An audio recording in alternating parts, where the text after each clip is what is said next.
लाखों लोगों को जिंदा रखा सबसे बड़ी बात। मैं ज्यादा नहीं कहता, 10-15 हजार सुसाइड कंफर्म थी, कंफर्म, बिल्कुल कंफर्म, लंबा चौड़ा नहीं कहता।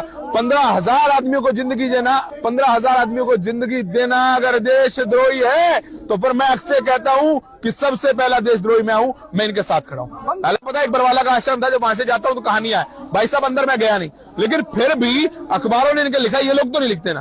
कोई 40 लोग गया है जिन्होंने कहा हो कि रामपाल जी ने मेरा घर लूट लिया, कोई 40 लोग हैं। अरे देशद्रोह होता क्या है? अपने देश के विरुद्ध काम करना। ये तो अपने समाज के साथ, अपने मोहल्ले के साथ, अपनी गली के हर गांव के साथ, हर जगह पर मदद पहुंचा रहे। और क्या करें और क्या करें और क्या करें? सर ये देशद्रोही है क्योंकि जहाँ पर सरकार नहीं पहुँच पाई, जहाँ पर प्रशासन नहीं पहुँच पाया, वहाँ पर संत रामपाल महाराज मुहिम पहुंची, तो ये वाकई में देशद्रोही है। क्योंकि भाई उनके ऊपर बड़ा सवाल जो खड़ा हो गया कि आप अपनी जनता की सेवा नहीं कर पाए, जनता को जो है जो उनको जरूरत का सामान था वो मुहैया नहीं करा पाए, वहाँ पर मुहैया करवाई तो अन्नपूर्णा मुहिम ने। अरे सरकार ने माना है, सरकार ने माना है, सरकार ने जाना है, खड़े होकर सदन में एक आदमी कह रहा है कि जहाँ पर नहीं पहुंच पाए सरकार, वहाँ पर पहुंचे संत रामपाल।